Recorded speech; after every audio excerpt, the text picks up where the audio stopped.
What's up, guys? Today we're going to be talking about the top 10 best 3 and 4 star characters in Mortal Kombat Onslaught. So let's get into it. Coming in at number 10, we have Skarlet. Skarlet is a really well-rounded character. In general, she's kind of a stat stick. She just has well above average attack, well above average health, well above average sustain. She has really good self-healing from her special. She gives a special damage boost to allies, but yeah, she's just really solid and reliable. She's easily one of the best damage dealers for Liu Kang boss tower, because if Liu Kang turns his attention to her, in addition to affinity counter, she can use her special and heal back a bunch of the damage while dealing plenty of it. So yeah, Skarlet is just super well-rounded. She's one of the only really good body damage dealing options as a free-to-play player, so she definitely deserves the number 10 spot on this list. Coming in at number 9, we have Scorpion. Everyone has Scorpion because you get him right away when you start the tutorial, but fortunately he is a really strong pick for free-to-play players. Kind of unsurprising given that he is the face of NetherRealm and kind of the face of Mortal Kombat at this point, but yeah, he is very good. For starters, his special ability just does way more damage than even most 4-star characters. It has a tremendous amount of utility, being able to relocate an opponent and basically force them to start a new engagement. So you can just win arena matches off of pulling the right target. And then he has really strong synergy with other not too difficult to acquire characters like Quan Chi, who's just a 4-star. They pair incredibly well, and it basically turns him into an off tank, if not a main tank, with all of the vampirism that he can get to heal himself. So not only does he have all that going for him, but he also has the added utility of wielding the best status effect in the game, arguably, burn, on not one but 2 abilities. His flaming flip kick and his spear can both apply burn, which is super effective in boss tower. You can just deny enemy bosses from using their special, so he is really strong. His spear can one-shot even 4-star mind characters in arena. So yeah, he's super solid and definitely worthy of the number 9 spot on this list. Coming in at number 8, we have Erron Black. Erron Black has the unique distinction of being one of only 2 4-star snipers in the game right now, and both of them are very much in high demand. For starters, his damage output is incredible, although it's slightly behind the other 4-star sniper who will be making an appearance on this list. His damage output is still absolutely incredible. I have Erron Black on my arena team, and I use him for multiple boss towers on my free-to-play account, and he's doing a tremendous amount of work for me. He can delay enemy specials by hitting them with a well-timed special of his own and pinning them, which has a lot of utility. His special does an insane amount of damage, which is super effective in Goro boss tower, and he's easily one of the best possible options for Skarlet boss tower, because not only can he hit Skarlet very hard, but he can also immediately start focusing out the tentacles in the back line. So he has tremendous utility in both PvE and PvP. I've seen my Erron Black just solo an enemy Wind God Fujin in arena. He is really good and definitely warrants the number 8 spot. Coming in at number 7, we have Kung Lao. Having a really reliable tank as a new and free-to-play player can be pretty difficult, but if you are fortunate enough to pull Kung Lao, he is a very competent tank. He does a lot of things really well. He has really good base stats, so he can take a hit well. He has a built-in taunt. He has a mechanic that saves him from a lot of damage on block by allowing him to just disappear and avoid a bunch of damage. And his taunt can be a game changer in arena especially. It's about a 30% chance to activate, but I have lost arena matches against this guy because when it does proc, it lasts for such a long time that having multiple of your characters locked out from using their specials for like 8 seconds is brutal and has absolutely cost me matches. So he's a very competent tank.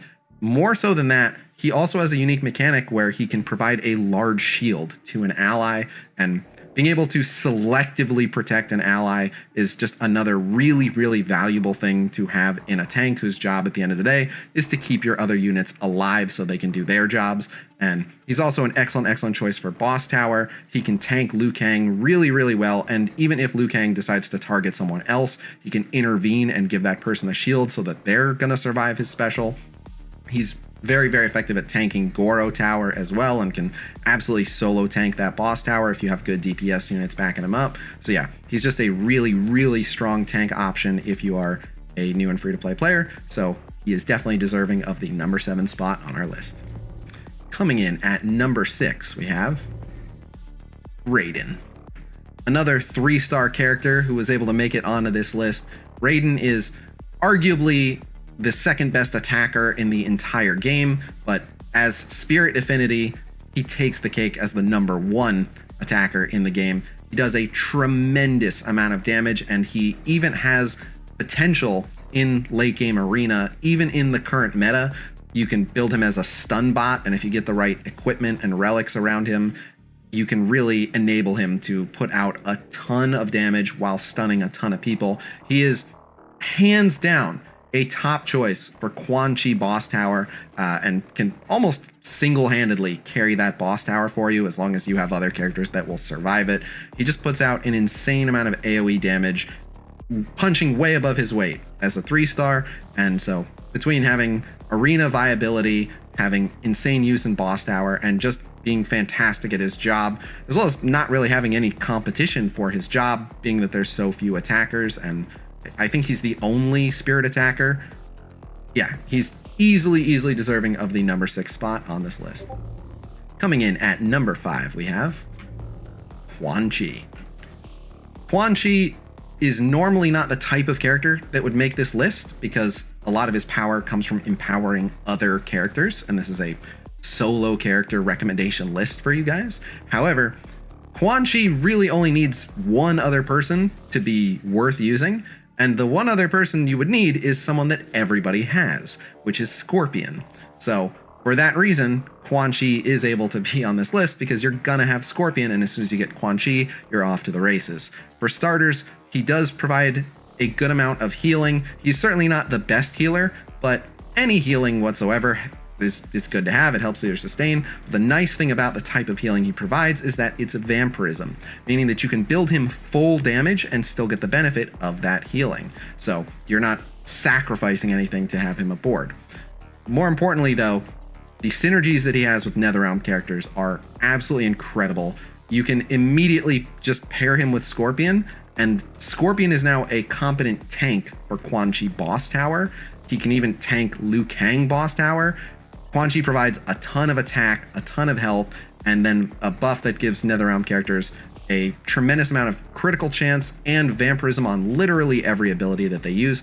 And if you take his special ability all the way up to level 7, then he becomes an absolute top tier support on any team, as the vampirism that he provides applies to any character of any tag. So he would make this list anyway for his potential with his special at ability level 7. But yeah, he's really strong for Quan Chi boss tower. My free-to-play also uses him for Liu Kang boss tower. He just pairs so well with Scorpion that it's a no-brainer. He is definitely worthy of the number 5 spot on our list. Coming in at number 4, we have Frost.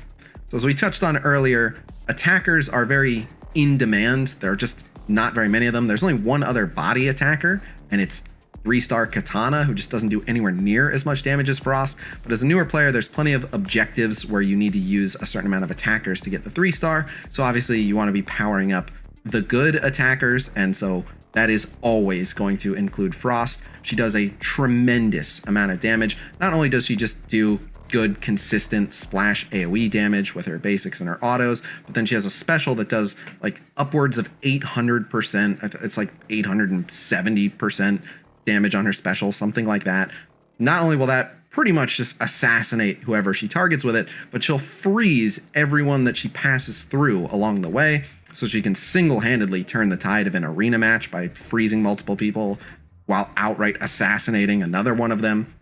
She's really good into Liu Kang boss tower, where she can do just so much damage to Liu Kang. She's also really, really good into Goro, where she can do a ton of damage to him and attack him from range. So Frost is just a really, really, really solid pick. One of the best attackers in the game, has amazing synergy even with some of the starter 5-star characters. She pairs really, really well with Deadeye Aaron. She pairs really well with Fire Support Jax, who's a 4-star, so you can easily get him as a newer free-to-play player. So yeah, Frost is absolutely worthy of the number 4 spot on our list. Coming in at number 3, we have Shao Kahn. Shao Kahn has a lot going for him. For starters, he is a very, very flexible character. Being that his class is defender, you can absolutely run him as a full tank, and if you need a competent tank, or if you need specifically a spirit tank, you can absolutely build him just full health, defense, tenacity, and combine that with the fact that his passive provides a ton of bonus health, and the fact that whenever he uses his special, he just becomes completely invincible to any damage while he's in his special state.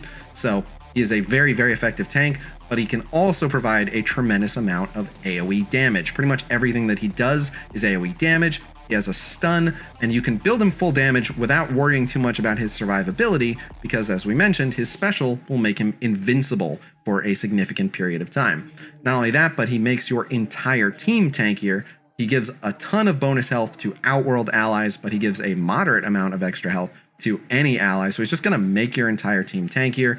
He's an absolute top choice for Quan Chi boss tower, where you want spirit AoE damage, which he provides by the truckload.